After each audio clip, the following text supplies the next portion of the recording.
Barry Amante was a man of routine. Every morning, he woke up at dawn, brewed a pot of strong coffee, and headed to his small auto repair shop in Davao City, Philippines. As a car mechanic, Barry worked long hours to provide for his family. Money was tight, but he took pride in his work and in raising his 8-year-old son, Ken, to be responsible and kind. Ken was a bright, thoughtful boy who walked to school every day and always came home on time. Barry made sure to give his son a small allowance, not just for treats or toys, but to teach him the value of money. "Nothing in life is free," Barry often reminded Ken. "You have to work hard for what you want." But lately, something about Ken's behavior had been bothering Barry. The boy had started coming home later than usual, often just before sunset.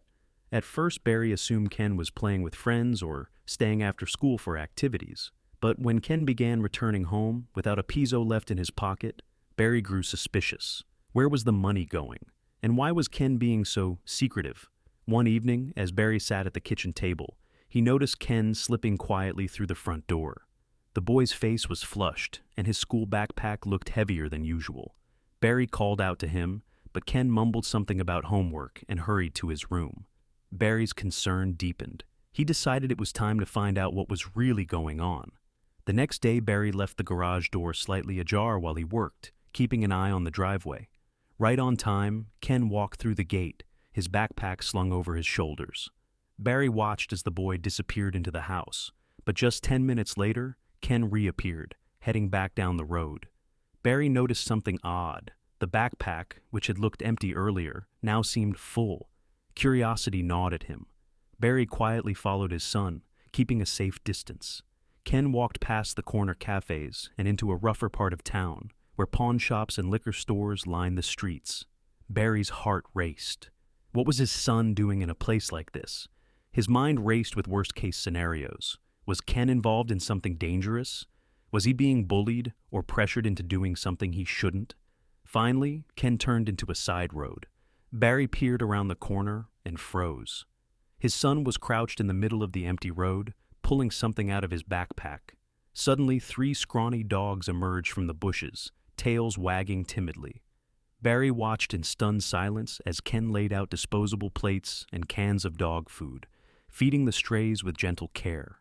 Barry's initial shock gave way to a mix of emotions. He had been prepared for the worst, but this was something he never expected. As he approached, Ken looked up, his face a mix of guilt and defiance.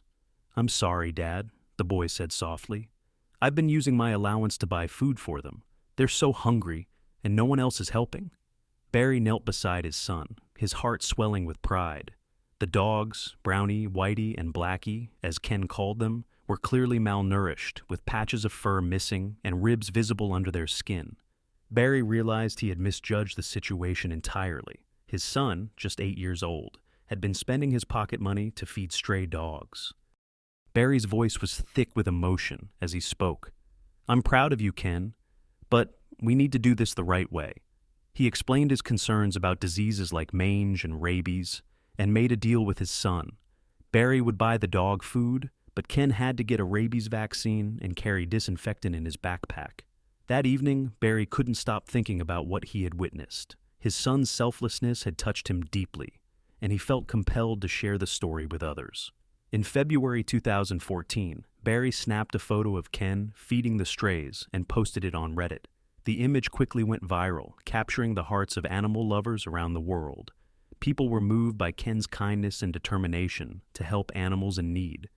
The response was overwhelming. Donations poured in from across the globe, and Barry helped Ken set up a website called Happy Animals Club. Their small act of kindness grew into something much bigger. With the support of the online community, Ken and Barry leased a 1,000 square meter lot, built enclosures, and officially opened a no-kill animal shelter. Ken's dream was coming true. The shelter not only provided a safe haven for stray dogs, but also began rescuing cats and kittens from the streets. Ken kept a detailed list of animals up for adoption on the website, ensuring each one found a loving home. Volunteers joined the effort, and the shelter became a beacon of hope for neglected animals in Davao City. Barry watched in awe as his son's passion inspired others. Ken's determination and compassion were contagious. and the Happy Animals Club quickly gained momentum. The shelter's website became a hub for updates, stories, and photos of the rescued animals.